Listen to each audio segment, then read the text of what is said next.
रामकृष्ण हरी. सार्थ श्री ज्ञानेश्वरी. अध्याय 3. कर्मयोग. भाग 2. नियतं कुरु कर्मत्वं कर्मज्यायो ह्यकर्मणः शरीरयात्रापि च ते न प्रसिद्धेद कर्मणः. तू शास्त्रविधीने नियत केलेले कर्तव्य कर्म कर, कारण कर्म न करण्यापेक्षा कर्म करणे श्रेष्ठ होय. तसेच कर्मच जर केले नाहीस तर तुझा शरीर निर्वाहही उत्तम प्रकारे सिद्ध होऊ शकणार नाही. म्हणून नैष्कर्म्य होवावे तरी येथ ते न संभवे, आणि निषिद्ध केवी राहटावे विचारी पा. म्हणून जे जे उचित आणि अवसरे करुनी प्राप्त ते कर्म हे तू रहित आचरे तू. पार्था आणि कही एक नेणसी तू हे कवतिक, जे ऐसे कर्म मोचक आपैसे असे. देखे अनुक्रमाधारे स्वधर्मू जो आचरे, तो मोक्षू तेणे व्यापारे निश्चित पावे. कर्माचा त्याग करून कर्मातील व्हावे म्हणशील तर ते देहधारी मानवास संभवत नाही. मग शास्त्रविरुद्ध आचरण का करावे याचा तूच विचार कर. म्हणून जे जे कर्म उचित असेल आणि प्रसंगाने प्राप्त झाले असेल ते कर्म तू फळाची इच्छा न ठेवता आचरणात आण.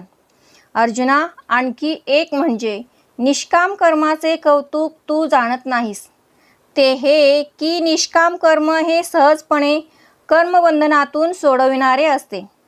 जो स्वधर्माचे आचरण करतो त्याला मोक्षाची निश्चित प्राप्ती होते. ही पुरातन काळापासून चालत आलेली परंपरा आहे. यज्ञार्थात कर्मणोऽन्यत्र लोकोऽयं कर्मबंधनः तदर्थं कर्म कौन्तेय मुक्तसंगः समाचर. ईश्वरार्पण बुद्धी वाचून फळाच्या इच्छेने केलेल्या कर्माने मनुष्य बांधला जातो. म्हणून हे अर्जुना, तू कर्तेपणाचा अभिमान सोडून ईश्वरार्पण बुद्धीने कर्म कर. स्वधर्म जो बापा तोची नित्ययज्ञू जाणापा. म्हणून वर्तता तेथ पापा संचारू नाही. हा निजधर्म जै सांडे आणि कुकर्मी रती घडे, तैची बंधू पडे संसारिक. म्हणून स्वधर्मानुष्ठान ते अखंड यज्ञयाजन, जो करी तया बंधन काहीच ना घडे. हा लोकू कर्मे बांधिला जो परतंत्राभूत झाला, तो नित्ययज्ञाते चुकला. म्हणून या आता येची विशी पार्था तुझ सांगेन एक मी कथा, जय दृष्ट्यादी संस्था ब्रह्मेने केली. अरे बाबा, स्वधर्म जो आहे तोच नित्ययज्ञ जाण. त्या स्वधर्माचे आचरण केले असता पाप तेथे प्रवेश करत नाही. स्वधर्माचा त्याग केला तर वाईट कर्म करण्याची इच्छा निर्माण होते, आणि वाईट कर्म केले की माणूस जन्ममरणाच्या चक्रात सापडतो. म्हणून स्वधर्माचे आचरण करणे म्हणजे नित्ययज्ञ याजन करण्यासारखे आहे. जो असे स्वधर्माचे आचरण करतो त्याला काही सुद्धा बंधन होत नाही. माणूस आपल्या नित्ययज्ञाला चुकला म्हणून कर्माने बद्ध होऊन परतंत्र अशा देहाच्या अधीन होऊन पापकर्माने बांधला गेला. पार्था, याविषयीची मी तुला एक कथा सांगतो. ती अशी की ब्रह्मदेवाने उत्पत्ती स्थिती लय असा सृष्टीचा आकार निर्माण केला. सहयज्ञा प्रजा सृष्ट्वा पुरोवाच प्रजापतिः अनेन प्रसविष्यध्व मेषवोस्त्विष्टकामधुक्. प्रजापती ब्रह्मदेवाने कल्पाच्या आरंभी यज्ञासह प्रजांना उत्पन्न करून म्हटले की तुम्ही स्वधर्मरूप यज्ञाचे आचरण करा, म्हणजे हा यज्ञ तुमचे इच्छित मनोरथ पूर्ण करणारा होईल. तै नित्ययागसहिते सृजिली भूते समस्ते, परिनेणतीची ती यज्ञाते सूक्ष्म म्हणूनी. ते वेळी प्रजी विनविला ब्रह्मा, देवा काय आश्रय येत आम्हा, तव म्हणे तो कमळ जन्मा भूतान प्रती. तुम्ही वर्णविशेष वशे आम्ही हा स्वधर्मूची विहिला असे. याते उपासा मग आपैसे पुरती काम. तुम्ही व्रत नियमू न करावे शरीराते न पिडावे. दुरी केही न वचावे तीर्थांसी गा. योगादिके साधने साकांक्ष आराधने मंत्रयंत्र विधाने जणी करा. देवतांतरा न भजावे हे सर्वथा काही न करावे. तुम्ही सर्व स्वधर्मयज्ञी यजावे अनायासे. अहेतुके चित्ते अनुष्ठापायाते पतिव्रता पतिते जियापरी. तैसा स्वधर्म रूप मखू हाची सेव्यू तुम्हा एकू. ऐसे सत्यलोकनायकू बोलता जहाला. देखा स्वधर्माते भजाल तरी कामधेनू हा होईल. मग प्रजा हो न संडील तुमते कदा. त्यावेळी प्राणी आणि नित्य आचरणाचे धर्म ही दोन्ही त्यांनी बरोबर उत्पन्न केली. परंतु लोक या यज्ञाला जाणत नव्हते, कारण स्वधर्मरूप यज्ञाचे स्वरूप सूक्ष्म आहे. त्यावेळी प्रजेने ब्रह्मदेवाला विनंती केली की देवा, आम्ही या लोकात कशाचा आश्रय घ्यावा ते आम्हाला सांगावे. त्यावेळी कमळापासून ज्याची उत्पत्ती झाली असा तो ब्रह्मदेव लोकांना म्हणाला, तुम्हाला वर्णानुसार असा स्वधर्म सांगितला आहे, त्याचे आचरण करावे, म्हणजे तुमच्या मनातील सर्व इच्छा सहजपणे पूर्ण होतील. याशिवाय तुम्हाला व्रत नियम करण्याची काही आवश्यकता नाही. अवघड साधना करून शरीराला पीडा देण्याची जरुरी नाही. तसेच तीर्थयात्रेस लांब जाण्याची जरुरी नाही. योगाधिक साधने करू नका. सकाम उपासना करू नका. तसेच मंत्रतंत्राधिक अनुष्ठाने करू नका. स्वधर्म सोडून इतर देवांना भजावयाचे कारण नाही. सर्वदा असे काही करू नका. तुम्ही सहजपणे प्राप्त झालेल्या स्वधर्माचरण रूप यज्ञाचे आचरण करावे. ज्याप्रमाणे पतिव्रता स्त्री निष्काम बुद्धीने आपल्या पतीची सेवा करते, त्याप्रमाणे तुम्ही आपल्या स्वधर्माचे निष्काम बुद्धीने आचरण करा. अशा प्रकारे तुम्हाला हाच एक स्वधर्म रूप यज्ञ आचरण्यास योग्य आहे, असे सत्यलोक अधिपती ब्रह्मदेव म्हणाले. जर तुम्ही स्वधर्माचे आचरण कराल तर हा धर्म कामधेनूप्रमाणे इच्छा पुरविणारा होईल. प्रजाजन हो, मग हा स्वधर्म तुम्हाला कधीही सोडणार नाही. देवान भावयतानेन ते देवा भावयन्तु वः. परस्परं भावयन्तः श्रेय परमवाप्स्यतः. स्वधर्म रूप यज्ञाच्या आचरणाने तुम्ही देवांचे पूजन केले असता ते देव तुम्हाला प्रसन्न होतील. याप्रमाणे तुम्ही परस्परांना संतुष्ट करून आपले कल्याण करून घ्याल. जय येणे करुणी समजता परितोषू होईल देवता. मग ते तुम्हा इप्सिता अर्थांते देती. या स्वधर्म पूजा पूजिता देवता गणा समजता. योगक्षेमो निश्चिता करीती तुमचा. तुम्ही देवा ते भजाल देव तुम्हा तुष्टतील. ऐसी परस्परे घडेल प्रीती जेथ. तेथ तुम्ही जे करू म्हणाल ते आपैसे सिद्धी जाईल. वांछितही पुरेल मानसीचे. वाचा सिद्धी पावाल आज्ञापक होवाल.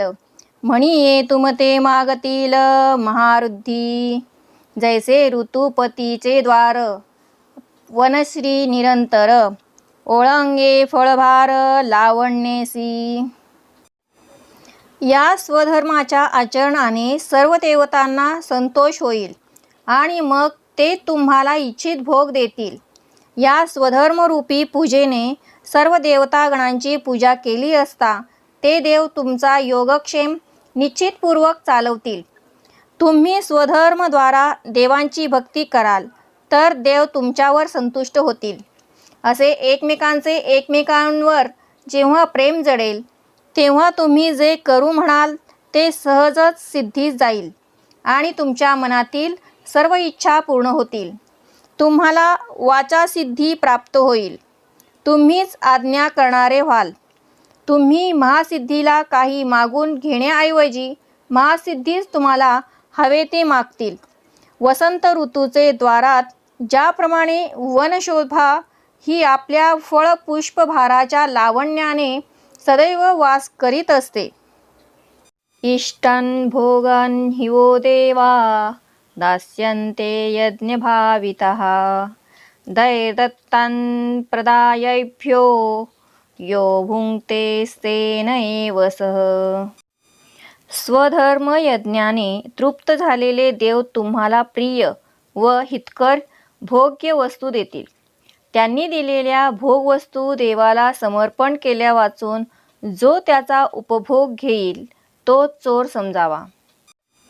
तैसे सर्व सुखे सहित दैवची मूर्तिमंत येईल देखा काढत तुम्हा पाठी. ऐसे समस्त भोग भरित होवाल तुम्ही अनार्थ जरी स्वधर्म निरत वर्ताल बापा.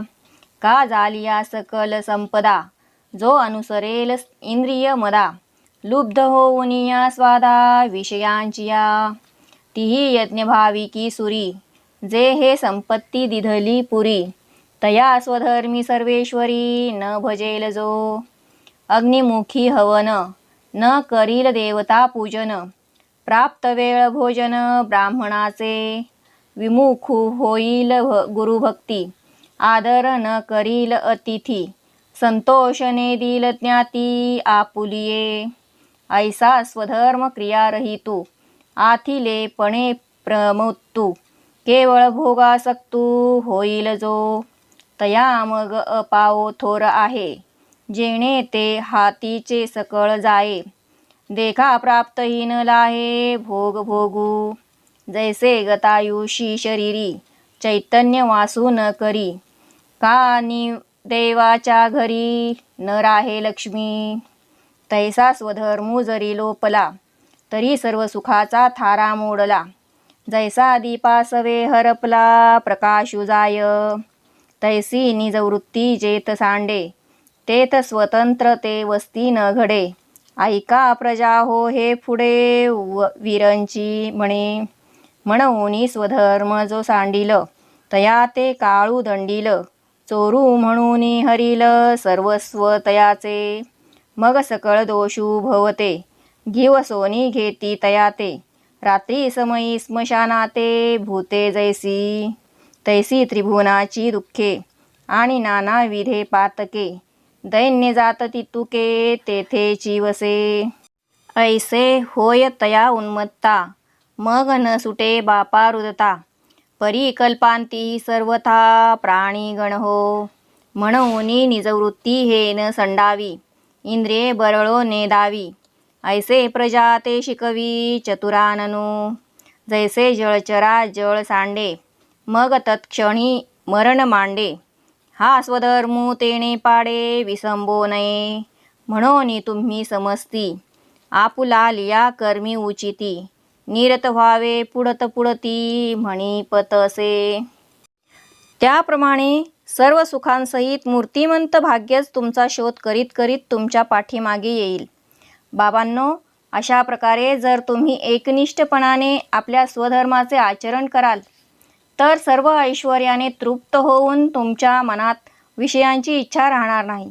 या उलट सर्व प्रकारची संपत्ती प्राप्त होऊन देखील जो विषयांच्या गोडीला लुब्ध होऊन उन्मत्त इंद्रियांच्या सांगण्याप्रमाणे वागेल आणि स्वधर्मरूपी यज्ञाने संतोष पावलेल्या इंद्रादी देवतांनी जी काही संपूर्ण संपत्ती दिली त्या संपत्तीच्या द्वारा जो स्वधर्माने ईश्वराला भजणार नाही, जो अग्नीच्या मुखात हवन करणार नाही, देवता पूजन करणार नाही, यथाकाळी परमार्थाच्या मार्गावरून वाटचाल करणाऱ्यास जो भोजन देणार नाही, जो गुरुभक्ती करणार नाही, अंतःकरणापासून अतिथींचा आदर करणार नाही, मानव जातीला संतोष देणार नाही, अशा प्रकारे जो स्वधर्माचे आचरण करणार नाही, जो संपन्नतेमुळे उन्मत्त होऊन केवळ विषयभोगांमध्ये आसक्त होईल, त्याला मोठमोठे अपाय होतील.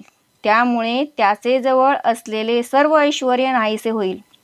त्याला प्राप्त असलेले भोगही तो भोगू शकणार नाही. जसे आयुष्य संपलेल्या शरीरात जीवात्मा राहत नाही किंवा दैवहीन माणसाच्या घरात लक्ष्मी राहत नाही, ज्याप्रमाणे दिवा मालविला की प्रकाश नाहीसा होतो, त्याप्रमाणे स्वधर्म जर लोप पावला तर सुखाचा प्रकाश नाहीसा होऊन दुःखाचा अंधकार पसरतो. याप्रमाणे जो स्वधर्माचा त्याग करतो त्याचे स्वातंत्र्य नष्ट होते. प्रजाजन हो, हे तुम्ही योग्य प्रकारे समजून घ्या, असे ब्रह्मदेव म्हणाले. म्हणून स्वधर्माचा जो त्याग करील त्याला काळच शिक्षा करील आणि हा चोर आहे असे जाणून त्याचे सर्वस्व हिरावून घेईल. रात्र झाली की ज्याप्रमाणे पिशाच संपूर्ण स्मशान व्यापून टाकतात, त्याप्रमाणे विविध प्रकारची पापे अशा माणसाला पछाडतात. त्याप्रमाणे त्रिभुवनातील विविध दुःखे, नाना तऱ्हेची पातके, सर्व दरिद्रे त्या स्वधर्माने न वागणाऱ्या माणसाजवळ राहतात. प्रजाजन हो, याप्रमाणे त्या उन्मत्त माणसाला दुःख भोगावे लागते. बाबांनो, त्याने कितीही आक्रोश केला तरी कल्पांतांच्या शेवटपर्यंत त्या मोठ्या दुःखातून त्याची सुटका होऊ शकत नाही.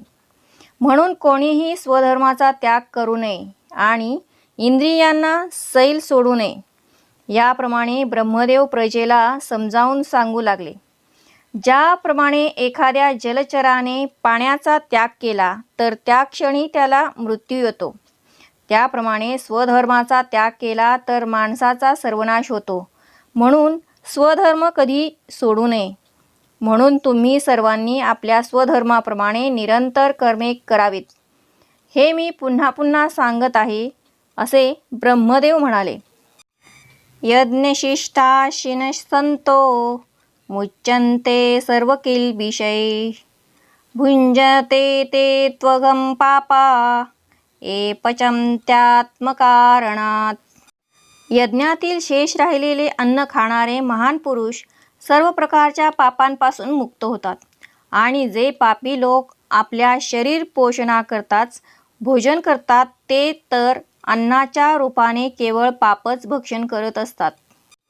देखाविहित क्रियाविधी निर्हेतुका बुद्धी जो असतीये समृद्धी विनियोग करी गुरुगोत्र अग्निपूजी अवसरी भजे द्विजी निमित्तादिके यजी पितरोद्देशे या यज्ञक्रिया उचिता यज्ञेशी हवन करिता हुतशेष स्वभावता उरे जे जे ते सुखे आपुले घरी कुटुंबेसी भोजन करी की भोग्याची ते निवारी कल्मशाते ते यज्ञा विशिष्ट भोगी म्हणून सांडिजे तो अघी जया परी महारोगी अमृतसिद्धी की तत्वनिष्ठू जैसा नागवे भ्रांतिलेशा तो शेषभोगी तैसा ना कळे दोषा म्हणून स्वधर्मे जे अर्जे ते स्वधर्मेची विनियोगीजे मग उरे ते भोगीजे संतोषेसी. हे वाचुनी पार्था रहाटो नये अन्यथा ऐसी आद्य हे कथा श्री मुरारी सांगे. जे देहची आपणपे मानिती आणि विषयांते भोग्य म्हणती या अपरते न स्मरती आणिक काही. हे यज्ञोपकरण सकळ नेण तसाते बरळ अहम बुद्धी केवळ भोगू पाहती. इंद्रिय रुची सारिखे करविती पाकनिके ते पापी पातके सेविती जाण. जे संपत्ती जात आघवे हे हवन द्रव्य मानावे मग स्वधर्म यज्ञे अर्पावे आदी पुरुषी. हे सांडोनिया मूर्ख आपण पेया लागी देख निपजविती पाक नानाविध. जिही यज्ञ सिद्धी जाये परेशा तोषू होये ते हे सामान्य अन्न न होये म्हणून या. हे न म्हणावे साधारण अन्न ब्रह्मरूप जाण जे जीवन हेतू कारण विश्वायया.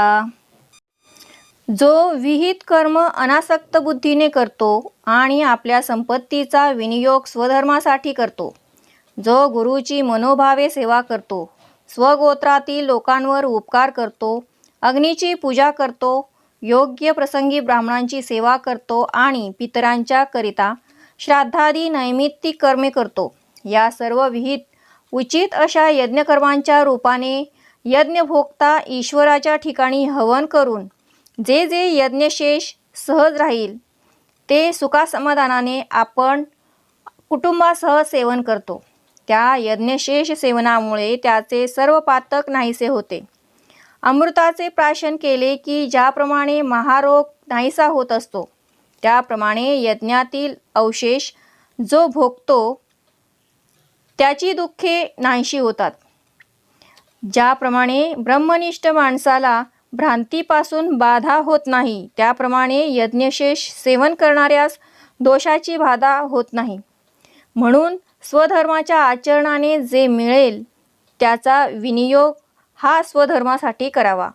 मग जे सहज उरेल त्याचा संतोषाने उपभोग घ्यावा. हे अर्जुना, अशा या नियमाशिवाय अन्य प्रकारे आचरण करू नये. अशी ही पुरातन काळापासूनची कथा श्रीकृष्ण सांगत आहेत. जे आपण म्हणजे देह मानतात आणि विषयांना भोग्य समजतात आणि याशिवाय दुसरे काही जाणत नाहीत. खरे तर संपूर्ण जीवन म्हणजे स्वधर्मरूप यज्ञाची साधने आहेत. परंतु भ्रांतीच्या चक्रात सापडलेले लोक हे न कळाल्यामुळे देहाच्या ठिकाणी अहंकार बुद्धी ठेवतात आणि विषयभोगांवर लक्ष ठेवतात. इंद्रियांना आवडणारे चविष्ट पदार्थ ते तयार करतात आणि त्यांचे सेवन करतात. ते पापी लोक जणू काही पातकांचे सेवन करत असतात. सर्व संपत्ती ही स्वधर्मरूप यज्ञाचे हवनद्रव्य आहे हे जाणावे. ती संपत्ती स्वधर्म यज्ञाने आदी पुरुषाला अनासक्त भावनेने अर्पण करावी. हे सर्व न जाणता अज्ञानी लोक स्वतःच्या भोगाकरिता नाना प्रकारचे अन्नाचे पदार्थ निर्माण करतात. ज्या अन्नाच्या योगाने यज्ञसिद्धीस जातो आणि परमेश्वरही संतोष पावतो, ते हे अन्न सामान्य वस्तूसारखे नाही. म्हणून या अन्नाला सामान्य समजू नये. अन्न ब्रह्मरूप आहे हे जाणावे, कारण ते या विश्वाच्या जीवनाला कारण आहे. अन्नात् भवन्ति भूतानि पर्जन्यादन्न संभव यज्ञात् भवति पर्जन्यो यज्ञकर्म समुद्भवः कर्म ब्रह्मोद्भवं विद्धि ब्रह्माक्षर समुद्भवं तस्मात् सर्वगतं ब्रह्म नित्यं यज्ञे प्रतिष्ठितम्. अन्नापासून सर्व प्राणी उत्पन्न होतात. अन्नाची उत्पत्ती पावसापासून होते. पाऊस हा यज्ञापासून उत्पन्न होतो आणि यज्ञ हा कर्मापासून उत्पन्न होणारा आहे. कर्म हे वेदांपासून उत्पन्न झालेले आहे हे जाण. वेद अविनाशी परमात्म्यापासून उत्पन्न झालेले आहेत. म्हणून सर्वव्यापी परमात्मा सदैव यज्ञामध्ये प्रतिष्ठित असतो. अन्नास्तव भूते प्ररोह पावती समजते मग पर्जन्यो या अन्नाते सर्वत्र प्रसवे तया पर्जन्या यज्ञी जन्म यज्ञा प्रगटी कर्म कर्मासी आदि ब्रह्म वेदरूप मग वेदांते परात्पर प्रसवतसे अक्षर म्हणूनी हे चराचर ब्रह्मबद्ध परिकर्माची मूर्ती यज्ञी अधिवासू श्रुती ऐके सुभद्रापती अखंडगा. अन्नापासून सर्व प्राणीमात्रांची वाढ होत असते आणि पावसापासून सर्व ठिकाणी अन्न निर्माण होत असते. त्या पावसाची उत्पत्ती यज्ञापासून होते. तो यज्ञ कर्मापासून प्रकट होतो. कर्माची उत्पत्ती वेदरूप ब्रह्मापासून होते. ह्या वेदांची उत्पत्ती अविनाशी अशा ब्रह्मापासून होते.